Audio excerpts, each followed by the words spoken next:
না, বন্ধের বন্ধের বন্ধের পক্ষে বিপক্ষে কোনো কথা আমরা বলবো না।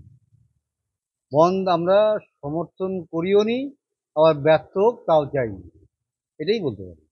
আমরা চাই প্রতিবাদটা চলুক, সে যেভাবেই হোক প্রতিবাদটা চলুক, যেভাবে চলছে। সাধারণ লোক, কোটি কোটি লোক সারা বিশ্ব জুড়ে এই ঝাঁপিয়ে পড়ছে, আমরা চাইছি প্রতিবাদ।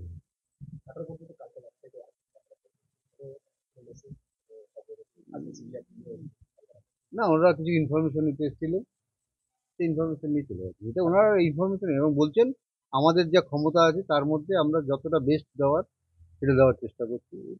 আমরা তো একটা জায়গার উপর আশ্বস্ত রাখতেই হবে। প্রথমে যেমন আমরা পুলিশের উপর ভরসা রেখেছি, কিন্তু পুলিশের যে কাজকর্ম পরবর্তীকালে দু একদিনের মধ্যে দেখতে পাচ্ছিলাম, বাদ দিয়ে আমরা নতুন ভালো কোনো এজেন্সি থেকে আশা করেছিল। সিবিআই হাইকোর্ট ভালো মনে করেছে, সিবিআইকে দিয়েছি। হ্যাঁ, সেটা তো বলেছি বারবার। না, সেটা নিয়ে আমরা কোনো প্রশ্ন করিনি। দুজনে না, এটা তো বলা যাবে না। এটা ওনারা কিছু কথা হয়নি, শুধু আমাদের সাথে আছেন সেটাই বলতে সেটাই বার্তা দিতে।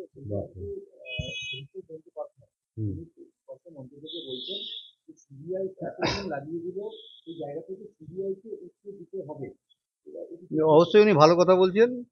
এটার জন্য তো আমরাও এই কথাটা বলছি, সবাই সিবিআইয়ের উপরে চাপ বাড়াক, সিবিআই তার সুনাম অনুযায়ী কাজ করে। তা আমরা সিবিআইকে আমরা সেই কথাই বলেছি। আপনাদের এত বড় একটা সংস্থা, আপনাদের এত সুনাম, সেই সুনাম অনুযায়ী কাজ করে তাড়াতাড়ি এটা ভিত করুন। স্যার, ঘটনাটি টালা আউটপোস্ট থেকে আর্টিকল আউটপোস্ট থেকে টালা থানায় একটা রিপোর্ট পাঠিয়েছিল, যেটা হাইকোর্টে গত প্রতিদিন দেখা গেছে যে আনকনসাস একজন পড়ে আছে আর্টিকলের কেস ডিপার্টমেন্টে। অর্থাৎ ডাক্তারের পক্ষ থেকে প্রথমে আনকনসাস কথাটা টালা।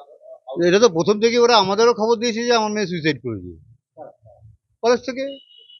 আমাদের এই জন্য তো ডিপার্টমেন্টকে অজ্ঞান, এক্ষেত্রে ওরা অজ্ঞান, যেটা সে জানি না ওরা কিভাবে করেছে কি। আমরা তো প্রথমে আমরা তো 3:30টার আগে ঘরের ভেতরে ঢুকতেও পারিনি, আমরা কোনো বডি দেখতেও পাইনি। আমরা এই ব্যাপারে কি বলবো, তারা কি করেছে এটা তো আপনারা ভালো জানবেন। বিষয়টা তদন্ত করুন আপনারা, এবং সিবিআই এর সঙ্গে সহযোগিতা করুন। আপনি 14 তারিখে যেরকম দেখলেন যে রাত দেখা হয়েছিল, প্রচুর মানুষ করেছিল, সেই থেকে আজকে পর্যন্ত না না না না না, সবাই আন্দোলন চালিয়ে যাচ্ছে এবং মরণপণ আন্দোলন করছে। না, এই বন্ধের সেটা তো আমরা প্রতিবাদ চলুক, কিন্তু কারো প্রাণহানি হোক বা গুলি চলুক, কোনো এগুলো এটা আমাদের ভালো লাগে না। না, মানুষের দুর্ভোগ পড়ুক এটা আমাদেরও খারাপ লাগে, এগুলো আমরা চাই না। হ্যাঁ, কোনো যদি দুর্ঘটনা ঘটে, ইনসিডেন্ট ঘটে যায় কোনো, এটা আমাদের আরো দুঃখের বিষয় হবে। যে কোনো বিষয় নিয়ে, যে আন্দোলন নিয়ে, কালকে যেমন গতকালের যে আন্দোলনটা হয়েছে, ওখানে যদি কেউ কিছু যে দুর্ঘটনাগ্রস্ত হবে, আমাদের আরো মনের দুঃখটা আরো বাড়াতে, তার দ্রুত আরো কামনা করছি। আর কি করতে পারি আমি বলি। ডায়াগনস্টিক সেন্টার, এক ছাদের তলায় বিশিষ্ট চিকিৎসকদের চিকিৎসা পরিষেবা পেতে আজই আসুন আস্থা পলিক্লিনিক ও ডায়াগনস্টিক সেন্টারে। আমাদের ঠিকানা নোনা চন্দনপুকুর, চ্যাটার্জিপাড়া। আমাদের যোগাযোগ নম্বর 7003758330। फास्ट मूविंग वर्ल्ड में वही आगे है जिसके पास है स्पीड, जैसे मेघबाला ब्रॉडबैंड। सही स्पीड, सही पहचान। सो अगर कांस्टेंट फास्ट स्पीड चाहिए तो ले आइए मेघबाला ब्रॉडबैंड। নিউ সতর্কতা, one stop solution for your smart choice.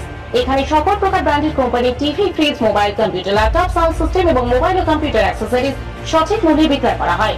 প্রতিটি কেনাকাটায় আকর্ষণীয় ছাড় এবং নিশ্চিত উপহার। ঠিকানা ইন্দ্রনগর, সোদপুর, কলকাতা 110 এবং Muragachha, Sodepur, Kolkata 111। Animesh Suzuki, BT road, Agarpara. Motorcycle মানে সুজুকি। মোটরসাইকেল সেল এবং সার্ভিস করানো হয় অত্যাধুনিক যন্ত্রের মাধ্যমে। এখানে অত্যাধুনিক মডেলের বিভিন্ন গাড়ি পাওয়া যায়। পাবেন Suzuki Hayabusa, Suzuki Gixxer, Suzuki Bergman, Suzuki access 125 এবং সাথে সার্ভিস সেন্টারের সমস্ত সুবিধা। আমাদের শাখা আগরপাড়া, ব্যারাকপুর ভিআইপি তে। সকলকে সাদর আমন্ত্রণ। ওম সাই ব্যাংকুয়েট অ্যান্ড গেস্ট হাউস। আপনার পরিবারের যে কোনো সামাজিক অনুষ্ঠানের জন্য আসুন ওম সাই ব্যাংকুয়েট অ্যান্ড গেস্ট হাউসে। এই অঞ্চলের সবচেয়ে বড় সেরা ব্যাংকুয়েট। সিজন টাইমের ভিড় এড়াতে এখনই বুকিং করুন। আমাদের ঠিকানা ডাক্তার গোপাল চ্যাটার্জি রোড, সোদপুর, গির্জা। আমাদের যোগাযোগ নম্বর 90517142